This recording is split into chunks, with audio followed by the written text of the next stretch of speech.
The autumn of 2017 opens like any other in Washington, but then a story drops that jolts the city's political media ecosystem. You hear whispers first, rumors moving through newsrooms, conversations hushed over coffee in DuPont Circle cafes, and then the headlines harden into fact. Mark Halperin, once one of the most recognizable faces in political journalism, faces multiple allegations of sexual harassment and misconduct.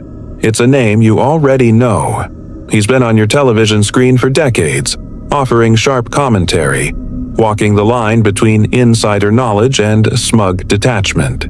Now, he's at the center of a storm that threatens not only his career, but the credibility of a media class that once protected its own. Welcome to 102 Hours. Tonight, you settle in with me as we unravel Mark Halperin, the price of power in political media. This is where we slow the noise, lean back, and trace how a man at the pinnacle of political reporting tumbled in plain sight. If you're new here, consider subscribing. It helps us keep telling these stories softly but sharply. Drop your location and local time in the comments. It's always fascinating to see where and when these words reach you across the map.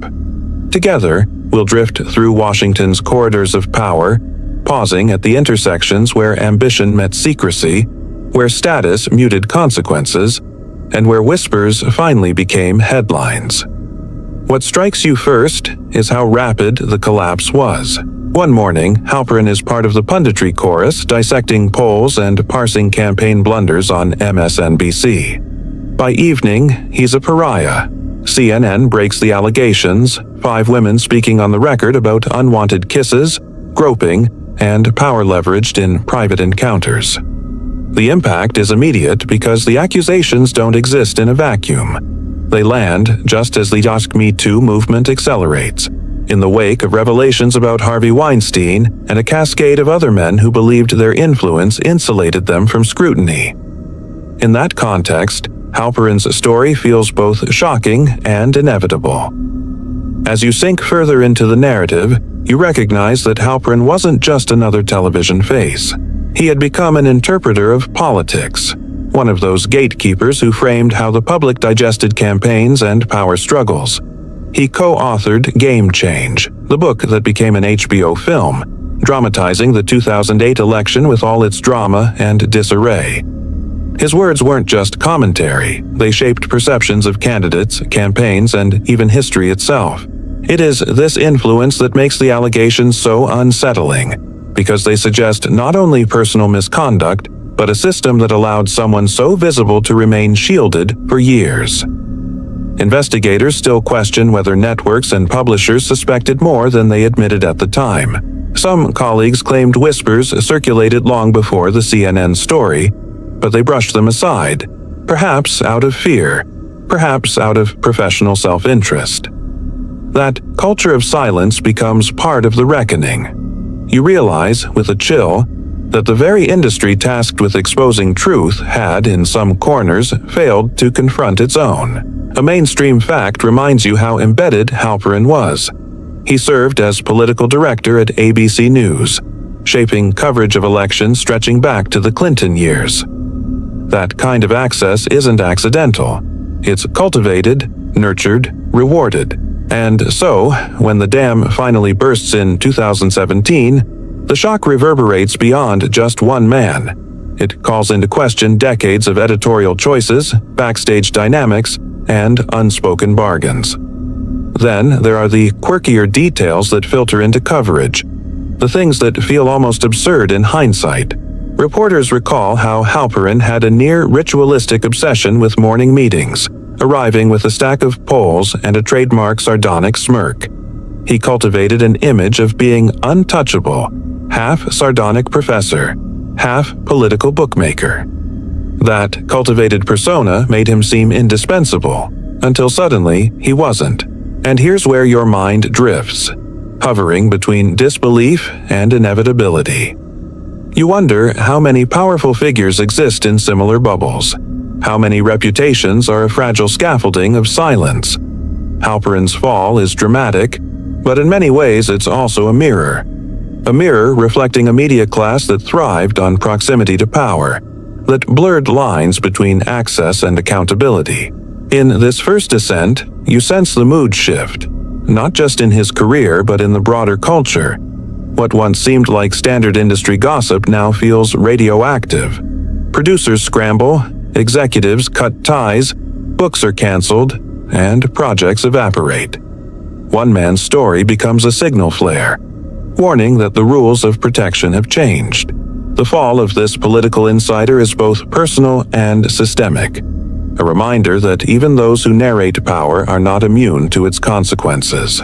You rewind the tape, stepping back from the collapse to see where it all began. Mark Halperin doesn't appear overnight in the spotlight. His rise is carefully built, piece by piece, through the corridors of American television news. You imagine the hum of the ABC News newsroom in the 1990s. Rows of desks littered with newspapers, glowing monitors, and producers scurrying with fresh printouts of polling data. In that environment, Halperin stands out. He isn't the loudest voice in the room, but he is relentless. By 1997, he secures the coveted role of political director at ABC News, a position that places him at the center of coverage for presidential elections. Suddenly, the man behind the curtain becomes the one deciding how the curtain parts. This rise isn't accidental. Halperin develops a reputation as the guy who can decode campaigns with surgical precision. He launches The Note, a daily political tip sheet that becomes a must-read for Washington insiders. Every morning, operatives, journalists, and politicians sip their coffee while parsing his sentences for insight, or some whisper subtle cues about who the network sees as rising or falling. It feels almost oracular, as though Halperin isn't just reporting on the race but shaping its very contours. That's the first taste of power, the ability to frame the conversation before anyone else gets a word in. But along with professional triumph comes a culture that thrives on gatekeepers. In a city where access is currency, Halperin builds a reputation for being indispensable. He can get you the call with a candidate or freeze you out. He can elevate your story on air, or make sure it never leaves the newsroom. Investigators still question whether colleagues overlooked early red flags in exchange for that kind of access. The system, after all, rewards results, not quiet unease. It's worth noting a mainstream fact. Halperin co-authored Game Change in 2010, which chronicled the 2008 election. The book's success was massive. It became both a bestseller and a Golden Globe-winning HBO film. You picture Julianne Moore channeling Sarah Palin, John McCain's campaign dramatized for primetime, all of it based on the reporting of Halperin and his co-author John Heilemann. Suddenly, Halperin isn't just a newsroom star, he's a household name. He's cashing in on the nexus between politics, media, and entertainment. His credibility skyrockets because he is T just analyzing campaigns, he S dramatizing them for a wide audience. And then there are the fringe details, the kind that make you blink twice. In interviews, Halperin was known for almost superstitious rituals before big appearances. Colleagues joked that he relied on the same pen, the same color tie, even the same brand of coffee before live election night coverage. To the casual eye, it looked like harmless quirks. To others, it revealed a man desperate to control every variable in an unpredictable industry. Control, that's the word you keep circling back to. As you glide through this rise, it becomes clear how someone like Halperin could accumulate both influence and insulation. Political media loves a star, especially one who can appear authoritative without breaking a sweat. He was, in many ways, the perfect package. Smart, telegenic enough, wired into every campaign office, and skilled at turning chaos into clean sound bites. For viewers at home, it felt like you were getting unfiltered truth. In reality, you were getting a version of truth curated by a man who now carried not just a journalist's notebook, but a gatekeeper's scepter. That power translated into deals beyond the newsroom.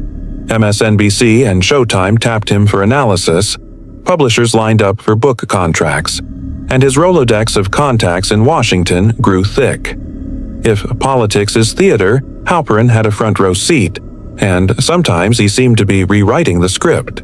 You can almost hear the smug confidence in his delivery, the sly smile when he predicted an election outcome before anyone else dared.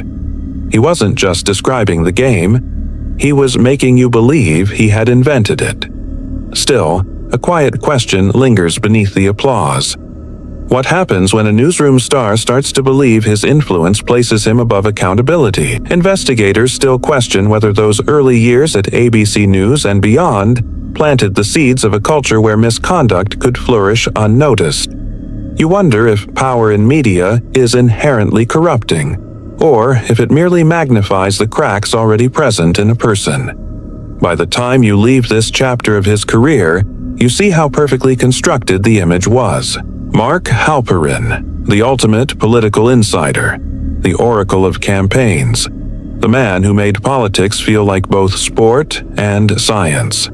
His ascent is dazzling, yes, but dazzling in a way that makes the eventual fall even sharper, even more inevitable. The first crack in the image arrives not in whispers, not in anonymous rumors, but in the form of a headline you can't ignore. It's October 26, 2017, and CNN drops the kind of story that forces even the most distracted viewer to sit up straighter. 5 women, all of them once in the orbit of ABC News, go on record with allegations against Mark Halperin. They describe unwanted kisses, groping, and moments in which the power imbalance left them trapped between preserving their careers and protecting their dignity. Suddenly, the newsroom star and political oracle is recast in a darker light, and the portrait is hard to shake. You imagine what it must feel like to read those words in real time, perhaps scrolling on your phone as cable news cycles scramble to respond.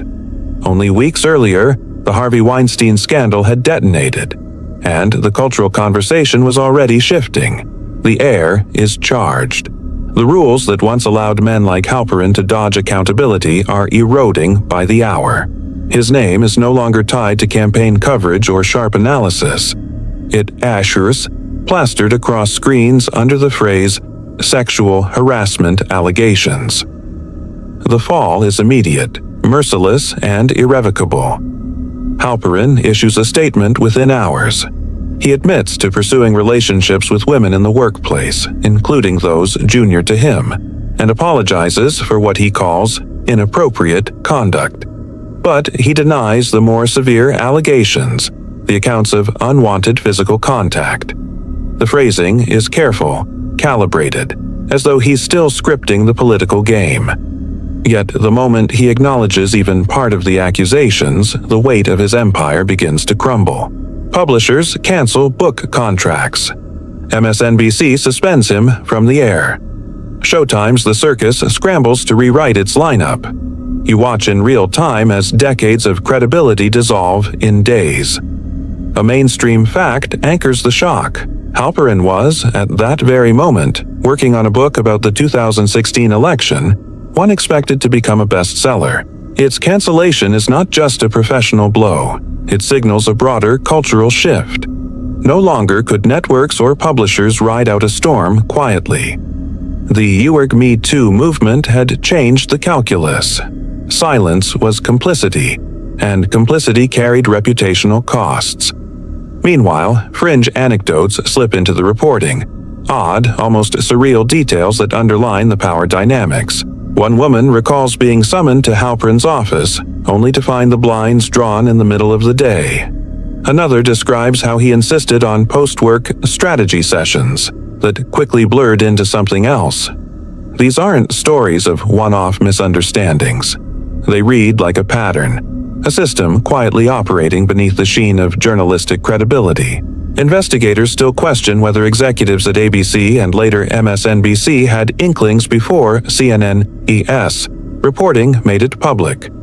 Was it possible, they ask, for a man so deeply embedded in newsroom culture to act without anyone suspecting? The official answers lean toward ignorance, but insiders whisper that the signs were always there, just dismissed as quirks of a star performer. That line between tolerated eccentricity and dangerous behavior is thinner than anyone likes to admit. the cultural context matters too. October 2017 wasn't just any moment. It was a breaking point, a historical hinge when stories of harassment leapt from whispered HR files into global headlines. Weinstein, O'Reilly, Rose, names toppled like dominoes. Halperin's name joined that list, not as an outlier, but as proof that no corner of influence was immune. The timing made his case symbolic. It wasn't only about one man. It was about an entire industry, about the quiet rot inside institutions built on power and access. You picture the women speaking out, the courage it takes to relive moments that were easier, for years, to bury. The dignity in their words contrasts with the carefully hedged language of Halperin's apology.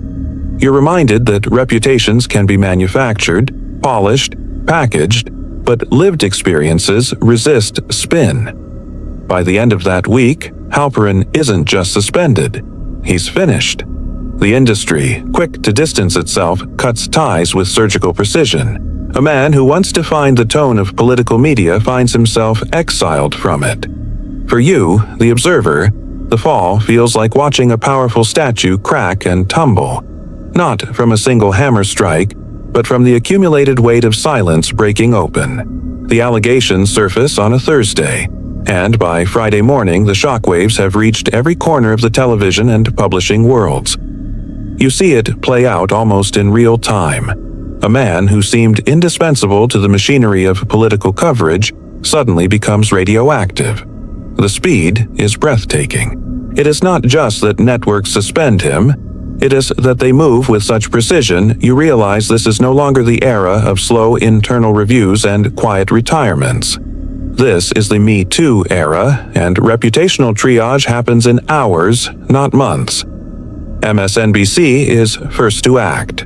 The network pulls Halperin from his regular appearances, announcing he will no longer contribute as they review the situation. But everyone knows what that means. By the time viewers tune in that evening, he's already erased from the conversation. No farewell, no soft send-off, just gone. Showtime follows suit with its hit series, The Circus. What had been Halperin's playground of campaign trail access now becomes a liability. The producers scrub his involvement, promising the show will continue without him. And then Penguin Press delivers the final blow. His upcoming book, a lucrative project dissecting the 2016 election, is canceled. Years of cultivation vanish in days. You lean back and think about the scale of this collapse. It isn't only Halperin who loses. Networks lose a recognizable pundit. Publishers lose a sure moneymaker. Showtime loses a co-host with behind-the-scenes gravitas. But they cut him loose anyway, because the cost of keeping him is now higher than the cost of replacing him. In Washington and New York, optics are everything. The calculation is simple. His presence is toxic. A mainstream fact grounds the speed. NBC News confirmed on October 30th, 2017, that Halperin's contract was terminated outright. That's just 4 days after CNN's initial report. Imagine that. 4 days to dismantle a decades-long career. That's the velocity of a cultural reckoning. Then there are the strange, almost fringe tidbits that surface in the chaos. Some former colleagues recall how Halperin had once joked on live TV about the importance of not crossing certain lines in workplace culture. Ironic, in hindsight, given what would later be alleged. Others point to his near-daily green room presence, where he often acted as though the studio was his personal living room. Those quirks, once brushed off as ego, now seem like clues to a larger entitlement. Investigators still question whether the networks acted out of genuine principle or sheer self-preservation. Did MSNBC and Showtime cut ties because they believed the women, or because they feared the backlash of appearing complicit? The timing suggests both. Silence was no longer a safe option. And while public statements emphasize the seriousness of the allegations, you can sense the corporate calculus behind every carefully drafted press release. For you, the observer, it's a surreal spectacle. One moment, Halperin is on air dissecting the intricacies of political strategy. The next, his name is being deleted from contracts, projects, and promotional campaigns. You realize that power in media is transactional, always. The same institutions that elevated him so quickly now discard him just as fast. The irony is hard to miss. The man who once shaped narratives is now at the mercy of them. And yet, as abrupt as it feels, the cuts aren't truly overnight. They're the culmination of years in which whispers were tolerated, patterns were ignored, and star power was prioritized over accountability. When the reckoning finally comes, it just feels instantaneous because the silence has been stretching out for so long. By the end of that week, Halperin is not just unemployed, he's untouchable. His name is a headline shorthand for a broader reckoning, proof that the media elite are not immune to the cultural shifts they once analyzed with detachment. The networks have cut him loose, but the story of how he rose high enough to fall this hard is only just beginning. You drift backward again, this time into the hushed hallways of ABC News in the late 1990s and early 2000s. The newsroom hums with typewriters fading into keyboards, producers juggling pagers and early BlackBerries, and the endless rhythm of political cycles beating like a drum. In this world, Mark Halperin is more than just a political director. He is the gatekeeper. If you want your story on air, if you want your candidate's gaffe covered or ignored, he is the man you pitch.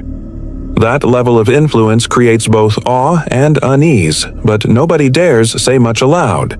The culture prizes loyalty, discretion, and most of all, silence.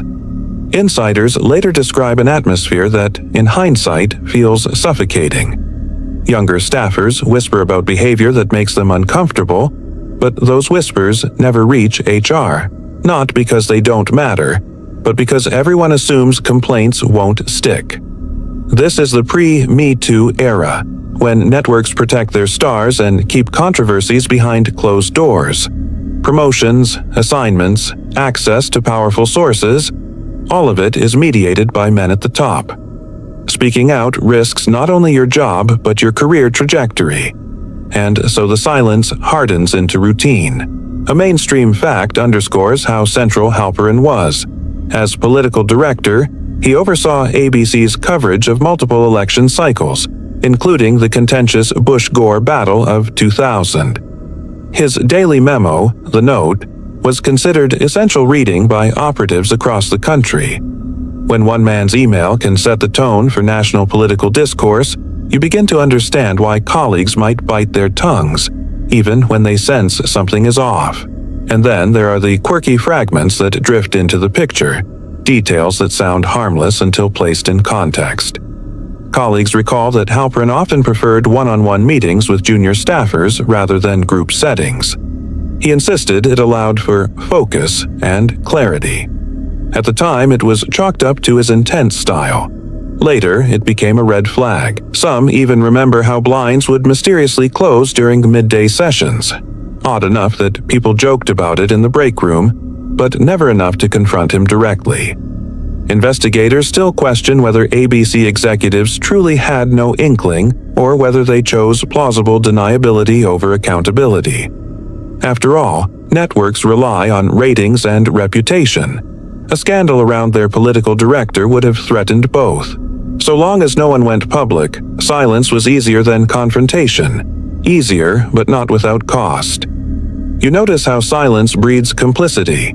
Each coworker who shrugs off a rumor, each executive who ignores a whisper, each peer who stays quiet for fear of losing access.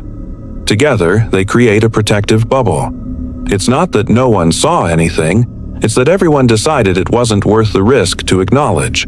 This environment wasn't unique to ABC, of course.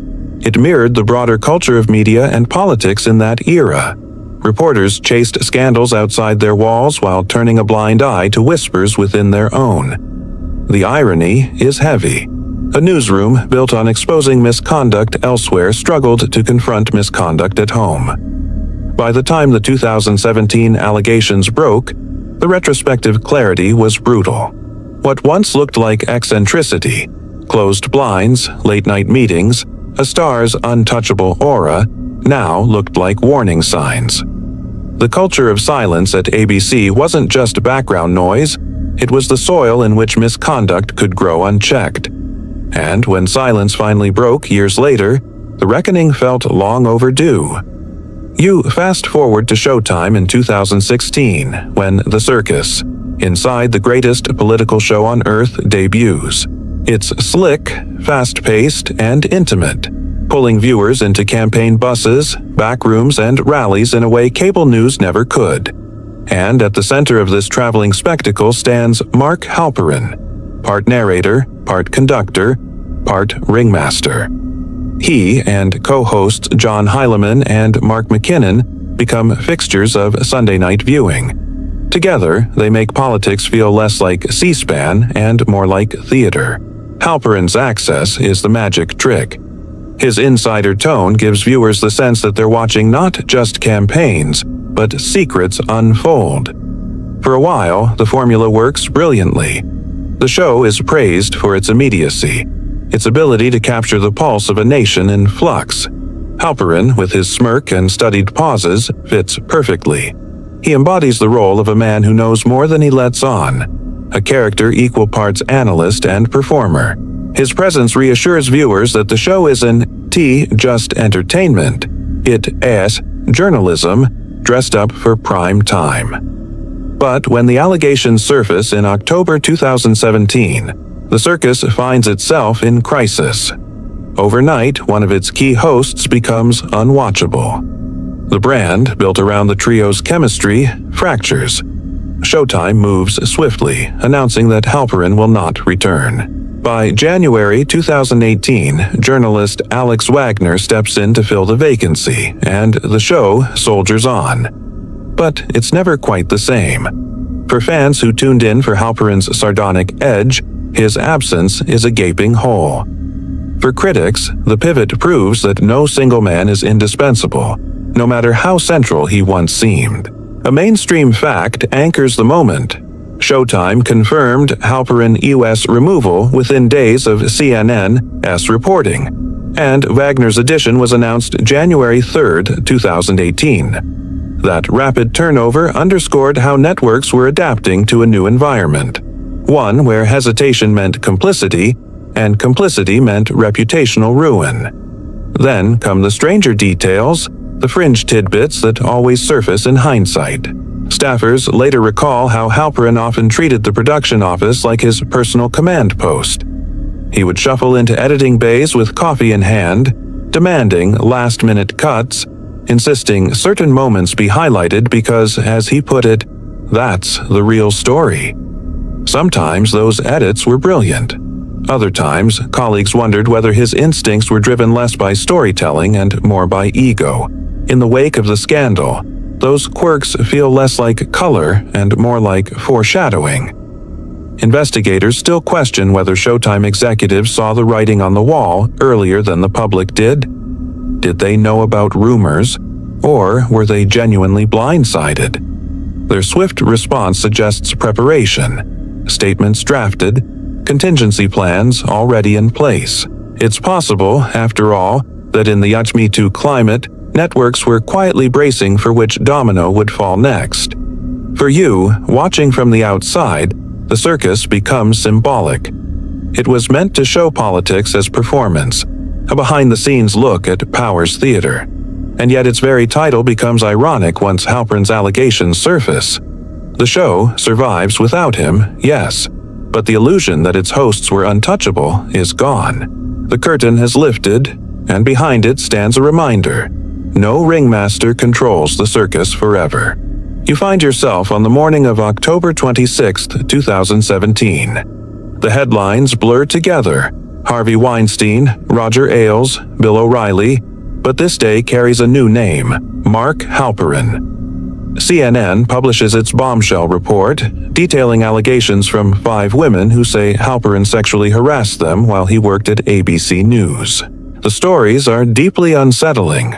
Unwanted kissing, pressing his body against women without consent, propositions disguised as career opportunities. One woman describes entering his office only to find him pressing his erection against her, Another recalls being asked to sit on his lap. These accounts, once whispered, now sit in print for the world to see. The floodgates open almost immediately. By the end of the day, more women step forward, bringing the total to at least a dozen. The allegations span years, all circling the same pattern: abuse of power cloaked in mentorship. The effect is devastating. Networks scrambled to distance themselves. NBC, where Halperin had been a frequent guest on Morning Joe, quickly cuts ties. Penguin Press cancels his upcoming book deal with John Heilemann, which had been set to chronicle the 2020 election. HBO halts plans for a movie adaptation. It's a swift, surgical erasure of a man who once seemed untouchable. A mainstream fact captures the moment's gravity. CNN's initial story, published by reporters Oliver Darcy and Dylan Byers, included on-the-record accounts from women who had worked directly with Halperin at ABC. Their bravery in naming their experiences lent the story undeniable credibility, forcing networks to act within hours. But surrounding the hard facts are the smaller, haunting details, the ones that feel almost cinematic in hindsight. Some women recall how Halperin would close his office door at odd hours, a ritual that became so routine, staffers joked about it. Others describe how his hand would linger too long on a shoulder during a newsroom walkthrough, or how he seemed to relish testing boundaries in spaces where hierarchies made no feel impossible. What once felt like quirks now read like red flags ignored for far too long. Investigators still debate whether Halperin's behavior was an open secret. Did ABC executives truly have no idea? Or did they, like so many institutions of that era, choose silence over scandal? The answer remains murky. Officially, ABC said they never received complaints. Unofficially, whispers suggest that colleagues looked the other way because confronting a powerful political director was too risky. And then there's the surreal timeline. In the weeks before the story broke, Halperin was still appearing on national television, offering his insights on Donald Trump's presidency and the future of American politics. Viewers saw a polished commentator. Behind the camera, multiple women carried memories of violation they had yet to share. The dissonance is staggering. You sense the weight of this moment, the instant when private pain became public truth. It wasn't just about one man's downfall. It was about a cultural shift, a turning point where silence no longer protected the powerful. For Halperin, the allegations shattered a career decades in the making. For his accusers, they marked the end of secrecy, the beginning of reckoning. You remember how fast the air shifted once the allegations against Mark Halperin hit daylight. In 1 week, the man who had co-written Game Change, a book that became a touchstone for political junkies and even earned an HBO adaptation, was radioactive. And the people who once laughed at his jokes or built shows around his analysis suddenly had to decide: stay silent or speak up. Some colleagues moved quickly. Joe Scarborough and Mika Brzezinski, co-hosts of Morning Joe, where Halperin had been a near-daily fixture, issued statements distancing themselves. Mika, in particular, admitted that she had considered him a close friend, someone she trusted to analyze campaigns and power players. Her words were tinged with shock, but also with a recognition that the allegations were too numerous and too serious to brush off. Others, like his longtime collaborator John Heilemann, fell into an uneasy silence. Their partnership had been lucrative, built on bestsellers and Showtime contracts. Now, that brand was broken. The historical backdrop here is telling. In American media, especially around the 1970s through the 1990s, television newsrooms often functioned like private fiefdoms. Anchors and executives wielded immense influence, while lower-ranking producers and staffers, often women, operated in a culture where speaking up meant risking exile. When the Leader Me Too wave crested in 2017, that old dynamic cracked wide open. And here's a strange tidbit you stumble upon. While networks issued somber press releases, some late-night comedians used Halperin's fall as fodder for jokes. The irony was bitter. Decades of whispers ignored. only to be turned into punchlines once the man was down. It underscored just how casually power could transform disgrace into entertainment. Investigators still question whether Halperin's colleagues, particularly those in the elite DC media club, knew more than they admitted. Did the long dinners, the book tours, the green room chatter carry hints of his behavior? Or was it a case of willful blindness, the kind where people didn't want to ruin a lucrative partnership by asking hard questions? You picture the ripple effect. Women in newsrooms, emboldened by the accusations, began talking to each other in new ways. A producer might whisper, "You heard about Halperin, right?" And suddenly a shared secret became common knowledge. For years, these conversations had lived in the shadows. Now they were part of a public reckoning. And while networks moved quickly to sever ties, you also noticed the quiet self-preservation. Statements were carefully worded, regret expressed, empathy noted. But rarely did anyone in power acknowledge how such behavior could have festered under their watch. The narrative was easier if Halperin became an isolated villain rather than a symptom of systemic neglect. Still, the reaction from colleagues marked an inflection point. Silence was no longer an option. The social contract of media insiders, protect your own, shield reputations, was breaking down. And you, sitting in the calm of night, feel the weight of that shift. How one man, us, downfall forced an entire industry to look in the mirror, even if only briefly. Time has a way of softening headlines, of letting names drift back into the public consciousness under a calmer, more forgiving light. For Mark Halperin, the question wasn't whether he could return. It was whether anyone would let him. After the professional fallout of 2017, he quietly began testing the waters. Podcasts, op-eds, and occasional commentary appearances on political shows marked tentative steps into rehabilitation. Each move was calculated, deliberate, as though he were feeling the temperature of an industry that had once elevated him. You picture the scene. Halperin at a desk, recording audio for a podcast. The microphone glints under studio lights. His voice is measured, careful. He avoids specifics about the allegations, instead focusing on political analysis, election forecasts, and the mechanics of Washington power. It is a subtle reminder. The man who once defined coverage is still capable of shaping conversation, even if on a smaller scale. A mainstream fact anchors this attempt. By 2019, Halperin had co-hosted political podcasts and contributed columns to outlets that, while prominent, were cautious in their promotion. His presence was less omnipresent than before, but not invisible. For journalists and political aficionados, seeing his name again prompted reflection. Can a figure so publicly fallen ever regain footing? Fringe details hint at the strategic precision of his return. Colleagues note that he timed interviews to coincide with major political events, midterm elections, primaries, presidential debates, maximizing relevance while minimizing scrutiny. He seemed acutely aware that every public move would be parsed for signs of redemption or backlash. This wasn't a casual reappearance. It was calculated, almost like campaign strategy in reverse. Investigators still question whether his return was genuine engagement or an attempt to restore influence without accountability. Some critics argue that Halperin A.S.'s measured presence allowed him to slowly regain visibility without confronting the root of the accusations, while supporters claim he was simply resuming a career in the only way legally and professionally possible. Meanwhile, public reaction is mixed. Longtime viewers struggle with cognitive dissonance. The same man whose behavior prompted national headlines is now again offering insights on campaigns, polls, and political strategy. Some welcome his expertise.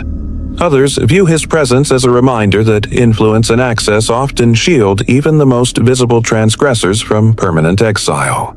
The attempted comeback underscores a larger question in media and culture.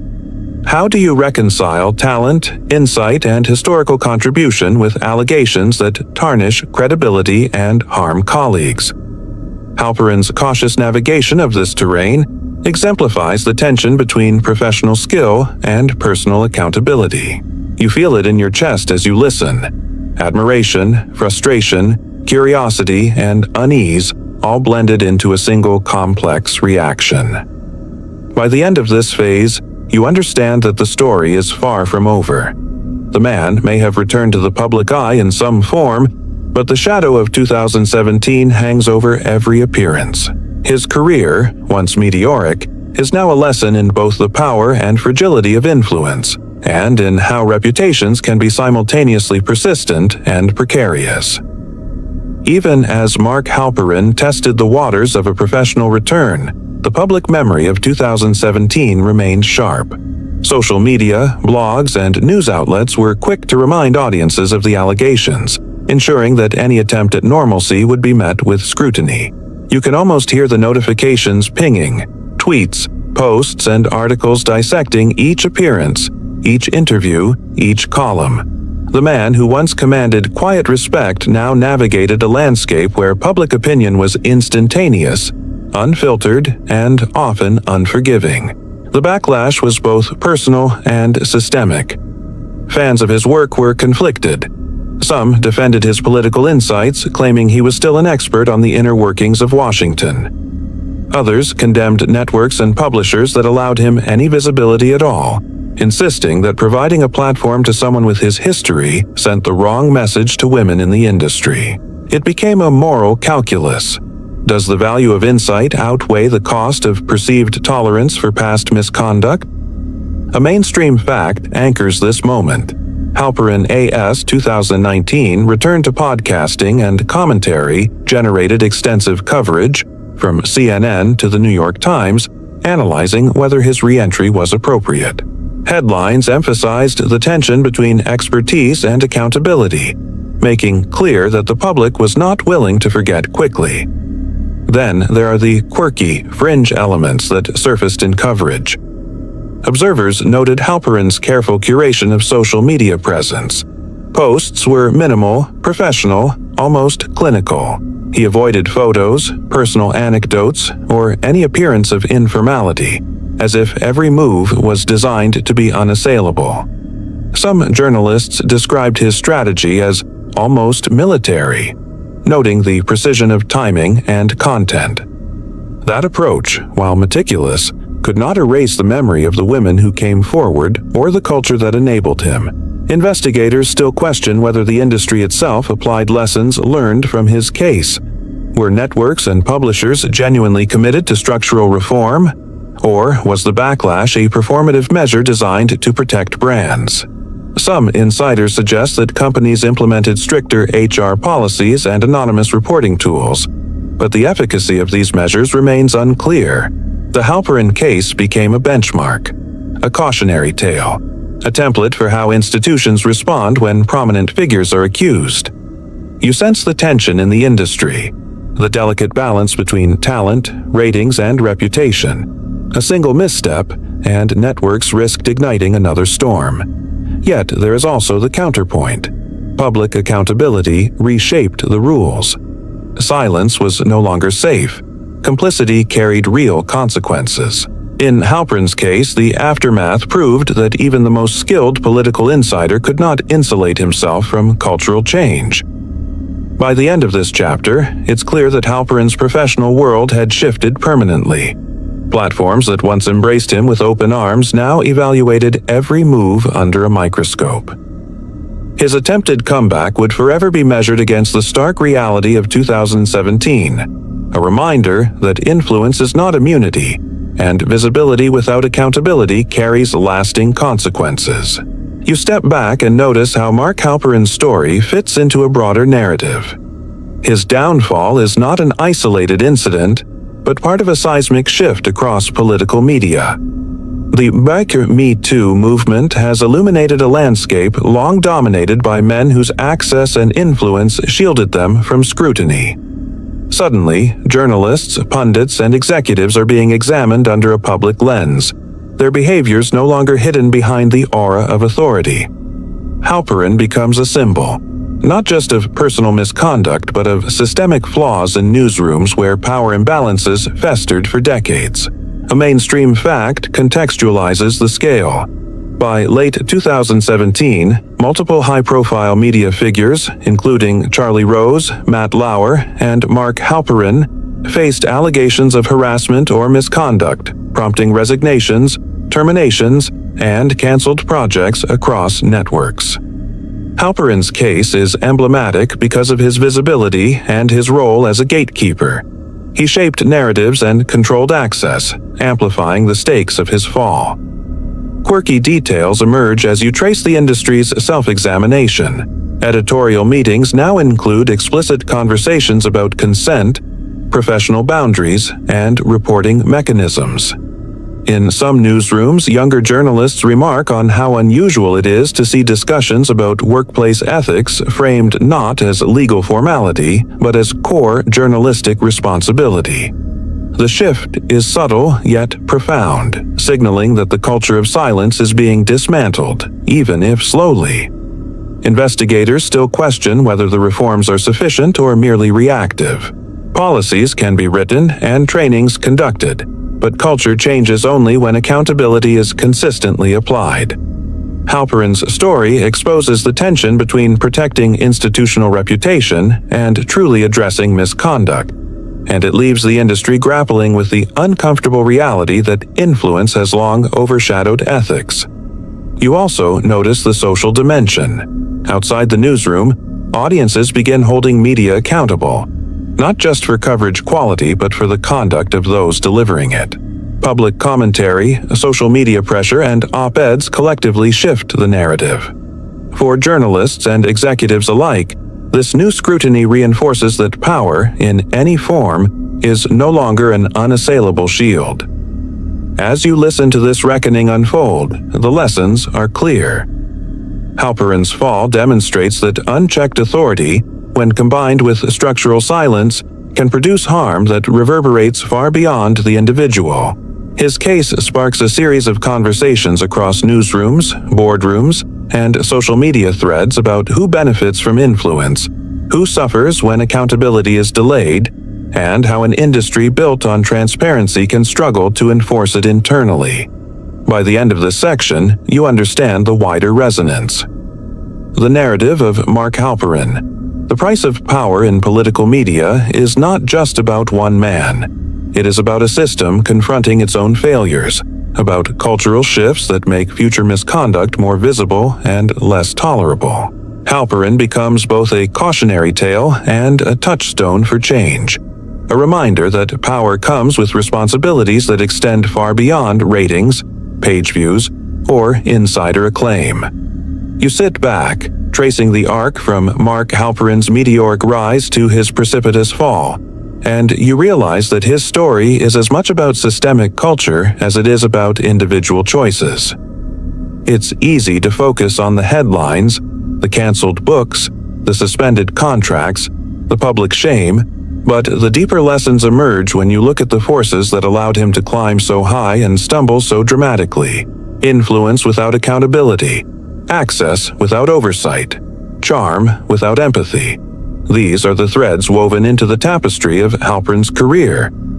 A mainstream fact anchors your reflection. Halperin was at the heart of American political media for decades, serving as political director at ABC News and later contributing to MSNBC and Showtime. His co-authored book Game Change became a cultural milestone, and his work shaped public perception of multiple presidential campaigns.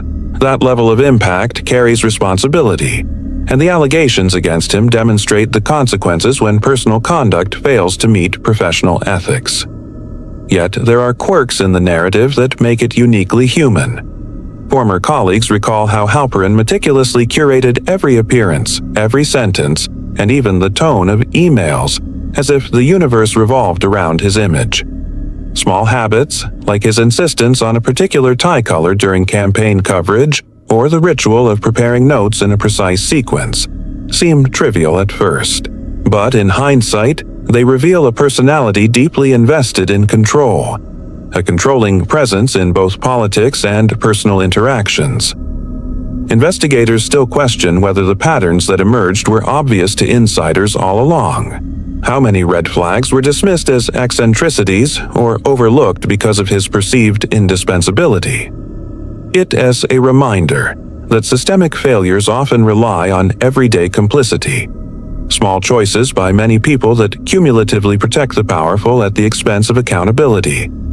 For you, the listener, the lessons are subtle but important. First, influence is a double-edged sword. It can be wielded to inform, enlighten, and empower, or it can shield misconduct, distort judgment, and harm others. Second, accountability is not optional. It is the measure of a functioning institution, whether a newsroom, a political office, or a corporate boardroom. Third, culture matters. A work environment that discourages speaking up can incubate behavior that, left unchecked, explodes into public scandal. The Halperin case also offers broader insight into society's evolving standards. The immediacy of public reaction, the velocity of networks cutting ties, and the ongoing discourse around attempted comebacks illustrate how cultural norms shift. What was tolerated or ignored in one era becomes intolerable in the next. Observing this, you sense the potential for genuine change. Policies, awareness, and courage converge to create a system where silence is no longer safe and accountability is increasingly unavoidable. Finally, you notice how personal stories intersect with structural critique.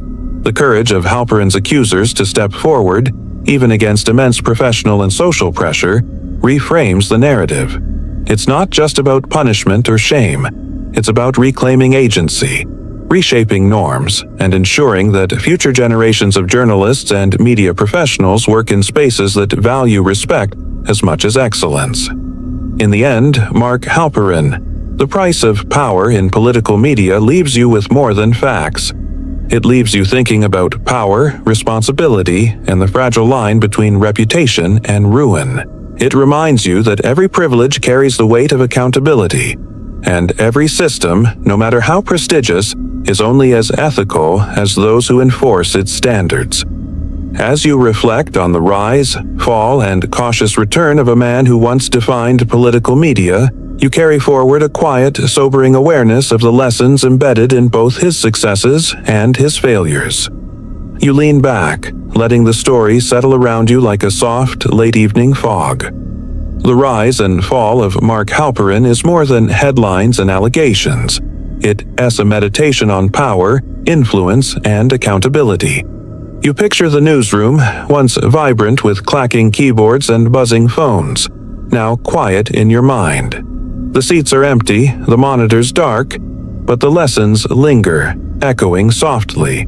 That no amount of access or acclaim can replace ethical responsibility, and that every action in a system of power carries consequences. The courage of those who came forward resonates. Their voices, once stifled by hierarchy and fear, now ripple outward, reminding you that truth can pierce even the thickest armor of influence. And yet, the human complexities remain. You recognize Halperin's intelligence, his strategic brilliance, and the ways he shaped political media for decades. But you also acknowledge the gravity of his missteps, the real human cost of power misused. It's a delicate balance, one that the story of political media continues to navigate every day. As you exhale, you feel the cultural shift take shape before your eyes. The industry, once cloaked in secrecy and deference, now moves toward accountability. Policies are scrutinized, conversations about workplace conduct are front and center, and new standards are slowly being enforced. And for you, the listener, there's a quiet reminder. Observation and reflection matter. By engaging with these stories, by understanding both the facts and the context, you participate in the culture of awareness that prevents silence from perpetuating harm. In this gentle pause, the narrative of Mark Halperin. The price of power in political media transforms from scandal to lesson, from shock to reflection. You carry the story with you, not as a spectacle, but as a cautionary tale and a guidepost, whispering that power and ethics are inseparable, and that even the brightest careers can dim without integrity at their core.